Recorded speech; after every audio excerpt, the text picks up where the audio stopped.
किसी फील्ड में जब हम लोग सालों तक काम करते हैं और सालों तक काम करने के बाद हम लोगों को उस फील्ड का पर्टिकुलर फील्ड का बहुत ही अच्छा एक्सपीरियंस आ जाता है। बहुत अच्छा एक्सपीरियंस आने के बाद जब हम लोग देखते हैं कि कुछ लोग जो है उसी फील्ड के अंदर स्ट्रगल कर रहे हैं उससे बाहर आने के लिए, तो हम लोग एज अ ह्यूमन हम लोग सोचते हैं कि अगर हम उनको किसी तरीके से अगर हेल्प कर सकते हैं तो शायद से उनको ये सारी चीज़ें जो है काफ़ी आसान हो जाती है और वो शायद से ज़िंदगी में थोड़ा फास्ट जा सकते थे। देखिए, हर कोई स्ट्रगल करके या फिर ठोकरें खा खा के या फिर सीख सीख के आगे जाना, ये तो कुदरत है और वो तो सभी जन करते हैं। लेकिन अगर आपको ऐसा कोई रास्ता अगर मिल जाए या फिर ऐसा अगर कोई चीज़ आपको बता दे कि भाई ये ऐसा नहीं, ऐसा करना चाहिए, तो उससे क्या हो जाता है, जहाँ पे आपको ठोकर लगने वाला था या फिर जिसकी वज़ह से आपका समय नष्ट होने वाला था, पैसे नष्ट होने वाले थे, वो सारी चीज़ें जो होती हैं, वहाँ पे बच जाती है और उससे आप क्या हैं, थोड़ा 2 कदम आगे चले जाते हैं। तो यही जो है हमारे फील्ड में भी हो रहा है। हम लोग जो है होम ट्यूटर प्रोवाइड करते हैं ऑल ओवर मुंबई थाने एरिया में और ऑल इंडिया लेवल पर हम लोग पर्सनल कोचिंग कराते हैं। हम लोग का स्पेशलाइजेशन पर्सनल कोचिंग है। मतलब एट अ टाइम एक ही बच्चे को पढ़ाना ताकि उसको उसके लेवल पर किस तरीके से समझता है, उसके समय पर जाकर और उसके घर पर जाकर, ताकि उसके पेरेंट के सामने या फिर उसके खुद के सामने और अकेले में वो उसके स्पेस में पढ़ाई करे, ताकि उसको जो कुछ भी दिक्कतें हो वो सारी की सारी हम लोग उसको सॉल्व कर सके। हम लोगों का बेसिकली ये काम है। ये मैं बताने के लिए इसलिए कोशिश कर रहा हूँ क्योंकि हम लोग जब 15 साल से लगभग 2008-9 से हम लोग अभी बेसिकली ये पर्सनल कोचिंग का काम कर रहे हैं। बड़ा सा ग्रुप है टीचर्स का, जो हम लोग नेटवर्क है हम लोगों का, जो बच्चों के घर पर जाकर पढ़ाते हैं। जब हम लोग पेरेंट्स से काउंसलिंग करते हैं या फिर स्टूडेंट से काउंसलिंग करते हैं, तो बहुत सारी चीज़ें जो उभर के बाहर आती है, तो हमें पता चलता है कि अच्छा ये बच्चों का ये भी प्रॉब्लम है। बहुत सारे प्रॉब्लम जो होते हैं जनरल होते हैं। जनरल मतलब हर दूसरे बच्चे का सेम प्रॉब्लम होता है। तो ये जब ये सेम प्रॉब्लम होते हैं, फिर इस तरीके के कुछ प्रॉब्लम होते हैं जो हम लोगों को एक्चुअल में डिस्कस करने चाहिए और डिस्कस करके उसके कुछ सॉल्यूशन बच्चों को इस तरीके से देनी चाहिए जिसकी वजह से अगर बच्चा स्कोर करने के लिए तड़प रहा है या फिर स्कोर करने के लिए उसको नहीं हो पा रहा, मतलब वो इम्प्रूव नहीं कर पा रहा है, या फिर कुछ बच्चे जो फेल हो जाते हैं, फेल होने की वजह से वो सुसाइड तक के केस तक चले जाते हैं बहुत सारे बच्चे। तो वो सारे क्या कारण है, मतलब किसकी वजह से सारी चीज़ें हो रही है कि बच्चा भाई सुसाइड तक जा रहा है, उस लेवल की सोच तक जा रहा है। या फिर कुछ बच्चे जो होते हैं एवरेज होते हैं, एवरेज होने के बाद भी वो ज़िंदगी में अच्छा परफॉर्म नहीं कर पा रहे हैं या फिर कर पा रहे हैं।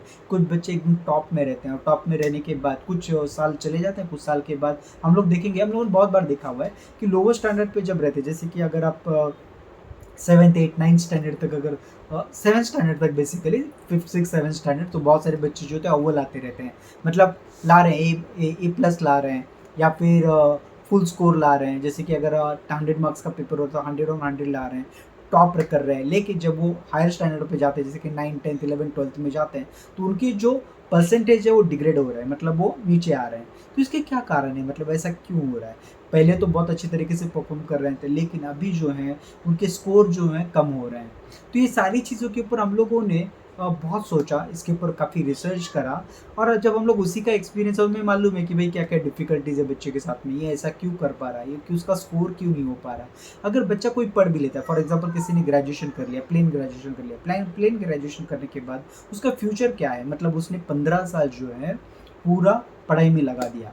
अच्छे खासे स्कोर से वो पास हो गया। पास होने के बाद उसको जो आगे का जॉब लगने वाला है, किस तरीके का जॉब लगने वाला है, उसके क्या-क्या रास्ते होने चाहिए।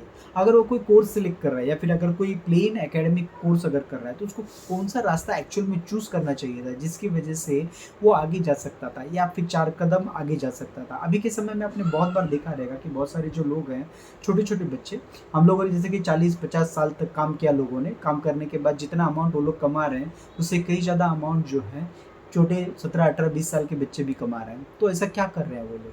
तो हमें सभी कुछ मालूम है, अभी तो डिजिटल वर्ल्ड है, तो हमें मालूम है बहुत सारे लोग यूट्यूबर बन रहे हैं, ये कर रहे हैं, वो कर रहे हैं। लेकिन ये सारी चीज़ें तो कहने के लिए हम लोगों को सुनने के लिए अच्छी लगती हैं, लेकिन ये करते कैसे हैं? उसके बाद ये किस तरीके से होना चाहिए? और मोस्ट इम्पोर्टेंट पकड़ के चले कि हमें चलो भई ये बाकी का जो स्किल है, ये स्किल बाजू में रखते हैं, लेकिन एकेडमिक में परफॉर्मेंस अपना अच्छा होना चाहिए। इसके ऊपर अगर काम करना है, तो इसीलिए ये सारा रिसर्च का हम लोगों ने संक्षिप्त में करके एक बुक लिखने की मैं कोशिश कर रहा हूँ, जहाँ पे मैं आपको बताने वाला हूँ कि बच्चा अगर स्कोर नहीं कर रहा या फिर बच्चा अगर 100 ऑन 100 ला रहा है, तो उसको कैसे मेंटेन करना है। बच्चा अगर फेल हो रहा है, तो उसको पास कैसे होना है। उसमें पेरेंट का रोल क्या है, उसके गार्डियन का रोल क्या है, उसके स्कूल का रोल क्या है, उसके कोचिंग क्लासेस का रोल क्या है, उसको कोचिंग क्लासेस कैसे सेलेक्ट करनी चाहिए, कहाँ पे प्रॉब्लम, वो एग्जैक्ट प्रॉब्लम कहाँ पर क्रिएट करते हैं, किसकी वजह से लोग पीछे पड़ते हैं, और अगर आगे जाना है तो उनको कौन से रास्ते अपनाने की ज़रूरत होती है, एक्चुअल रीज़न क्या है। ये सारे के सारे हमारे जो कुछ भी हम लोगों ने एक्सपीरियंस करा है, वो सारा का सारा मैंने एक बुक में लिखने की कोशिश कर रहा हूँ, जिसका मैंने अभी हेडिंग्स सभी कुछ मैं आपको दिखाऊँगा। सारे के सारे हेडिंग्स मैंने लिख कर रखे हुए हैं, अभी उसका कंटेंट लिखूँगा, वन बाय वन चैप्टर पूरे कंप्लीट करूँगा। चैप्टर कंप्लीट होने के बाद मैं उसका बुक पब्लिश करने वाला हूँ, जो आपको काफ़ी जल्दी, बहुत ही जल्दी अवेलेबल होने वाला है। और वो बुक अगर आप पढ़ेंगे तो आपको, अभी तक शायद से मैंने ऐसा कोई बुक देखा हुआ नहीं है। मैंने एक्चुअल में रिसर्च जब कर रहा था तो मैं चेक कर रहा था कि ऐसा कोई बुक अवेलेबल है क्या? तो मेरे ख्याल से मुझे तो दिखा नहीं। अगर आपको पता रहेगा तो कमेंट में करके बताइए कि ऐसा बुक तो ऑलरेडी अवेलेबल है जो हेल्प करता है बच्चों को उनके स्कोर इंप्रूव कराने के लिए और उनको करियर गाइड करने के लिए। तो करियर गाइडेंस के बहुत सारे बुक होते हैं, लेकिन यहाँ पे मैं आपको कोई भी करियर गाइडेंस नहीं बताने वाला कि भाई 12th में अगर साइंस लिया तो आपको कौन सा करियर गाइड, या फिर कॉमर्स लिया तो कौन सा करियर, ये सारी चीज़ें नहीं बताने वाला। मैं आपको यहाँ पे एग्जैक्ट बताने वाला हूँ कि अभी के समय पर 2023 अभी चालू है, 2023 में जो दुनिया चल रही है, बच्चे जो आगे जाना चाहते हैं, बहुत सारे बच्चों को आपने सुना रहेगा कि वो तो ड्रॉप आउट है, ड्रॉप आउट होकर वो ज़िंदगी में आगे चला गया। तो क्या आपको ड्रॉप सचमुच लेना चाहिए? इसके ऊपर सोच मैंने रखा हुआ है बुक के अंदर, वो आपको पता चलेगा कि क्या आपको सचमुच ड्रॉप लेना चाहिए क्या। अगर बहुत सारे बच्चे बोलते हैं कि भाई जो हम लोगों का कोर्स है या फिर जो हम लोगों का एजुकेशन सिस्टम है वो इतना पुराना है जो कि सिर्फ जॉब क्रिएट करने के लिए बनाया गया है, तो क्या फिर उसके बावजूद भी हम लोगों को पढ़ाई करना चाहिए? इसके ऊपर भी मैंने बुक के अंदर लिखा हुआ है। उसके अलावा मैं और एक चीज़ आपको बताना चाहता हूँ, बहुत सारे बच्चे जो हैं अभी एकेडमिक से ज़्यादा या फिर जॉब ओरिएंटेड होने से ज़्यादा एंटरप्रेन्योरशिप की जा रहे हैं। मतलब वो बिजनेस करना चाहते हैं, खुद का कुछ करना चाहते हैं। उसके ऊपर भी मैंने यहाँ पे प्रकाश डाला हुआ है। मतलब आपको यहाँ पे वो सारी चीज़ें पता चलेगी जो शायद से आपने कभी कहीं पर सुनी रहेगी या फिर देखी रहेगी। तो ये सारी चीज़ों के ऊपर मैंने हाईलाइट करने की कोशिश करी है। ये बुक जो है आपको एक लाइफ चेंजिंग अपॉर्चुनिटी दे सकता है, फिर आपको कुछ समझने की ऐसी सारी रास्ते बता सकता है जो आपको आपका माइंड ओपन करने में हेल्प करेगा। तो ये सारी मैंने बुक अभी लिखना चालू करा है।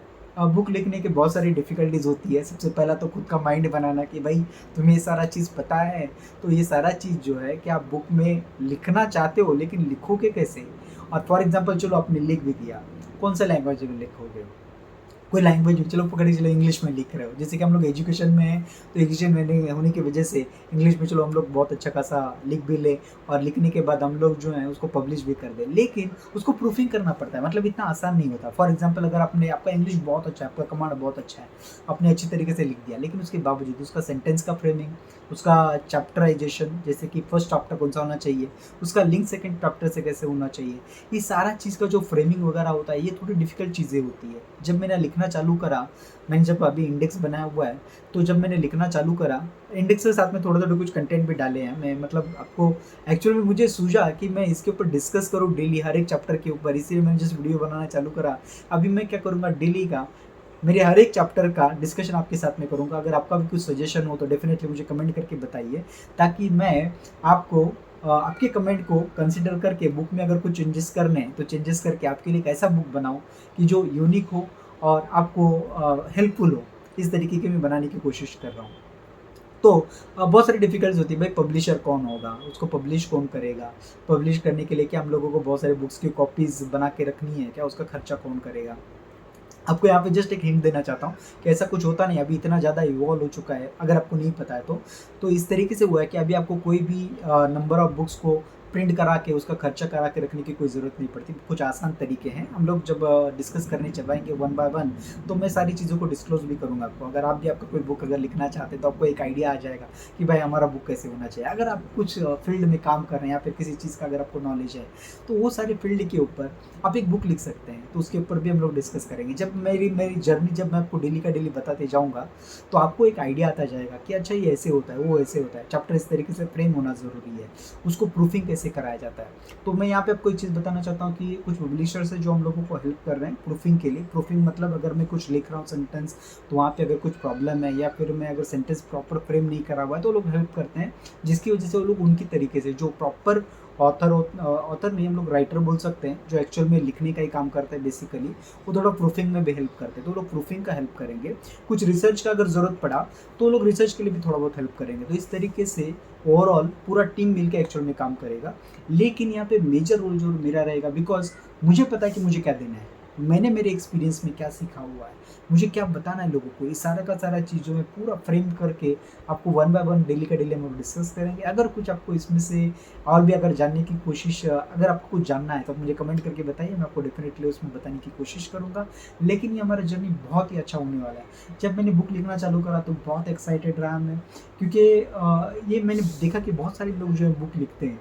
तो मैं सोचता था कि अच्छा ये लोग कैसे लिखते होंगे, मतलब बुक लिखने के बाद इनको क्या होता होगा। मेरा फर्स्ट बुक है, इसलिए मेरा थोड़ा एक्साइटमेंट है। लेकिन यहाँ पे एक इम्पॉर्टेंट चीज़ मैं आपको बताना चाहता हूँ, बुक लिखना सिर्फ बुक लिख के काम नहीं होता है बेसिकली। क्योंकि अगर आपने बुक लिख दिया और अगर किसी कबर्ड में या फिर अमेज़न के किसी कॉर्नर पर अगर पड़ा हुआ है और लोगों को पता ही नहीं उसके बारे में, तो बुक का कोई वैल्यू नहीं है। मतलब अगर आपने सोना बना दिया फॉर एग्ज़ाम्पल, लेकिन उस सोने को देखने वाला कोई नहीं है, तो उसका वैल्यू कुछ नहीं रहता। इसी तरीके से अगर आपका बुक बना हुआ है तो लोगों तक पहुँचना भी ज़रूरी है, तो उसके क्या-क्या रास्ते हैं, तो ये भी हम लोग डिस्कस करने वाले हैं, जो आपको हेल्प करेंगे। यहाँ पे 2 तरीके से आपको हेल्प होगा। अगर आप बुक लिखना चाहते हैं उसमें भी आपको हेल्प हो जाएगा, और दूसरा अगर आप आपके बच्चों को पढ़ाना चाहते हैं, अच्छी तरीके से ग्रेड करना चाहते हैं, तो उसमें भी आपको हेल्प होगा, बिकॉज़ हम लोग डिस्कस वही करने वाले हैं। अगर आप स्टूडेंट हो तो आपको उसके लिए भी बहुत हेल्प होगा, बिकॉज़ ये स्टूडेंट के लिए खास करके मैंने बनाया हुआ है, क्योंकि स्टूडेंट का स्ट्रगल मैंने देखा हुआ है।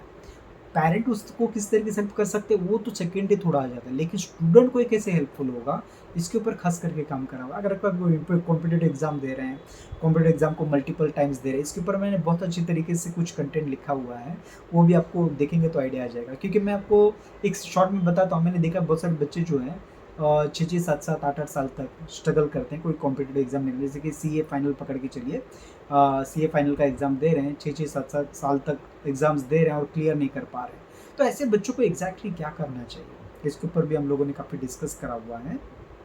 तो बहुत सारी चीज़ें डिस्कस करेंगे वन बाय वन। अभी ये सारी चीज़ों को देखने के लिए आपको चैनल को सब्सक्राइब करना पड़ेगा, तभी तो आपको डेली, और बेल आइकन को दबाइए ताकि मेरा आने वाला हर वीडियो आपको दिखे और आपको पता चले कि भाई मेरे इस बुक का जर्नी कैसे चालू हो रहा है, तो वो भी आप देख सकते हैं। और अगर आप इंस्टा फेसबुक पर देख रहे हैं तो उसका भी मैं कुछ कंटेंट डालता रहूँगा, तो वहाँ पे भी फॉलो करिए, ताकि वहाँ पे भी अगर यहाँ पे मिस होगा तो वहाँ पे आपको कुछ ना कुछ दिखाई देगा, ठीक है। और अगर कुछ कहना हो तो कमेंट में करके बताइए। Thank you. मेरा नाम प्रकाश गायकवाड़ है, और जो मैं इंस्टीट्यूट चला रहा हूँ उसका नाम Gaikwad and sons individual tuitions है। ये हम लोग का पर्सनलाइज कोचिंग का, खास हम लोग पर्सनल कोचिंग ही कराते हैं बेसिकली, इसलिए हम लोग इतने अच्छी तरीके से हर बच्चे का और पेरेंट का प्रॉब्लम जानते हैं। Okay, thank you.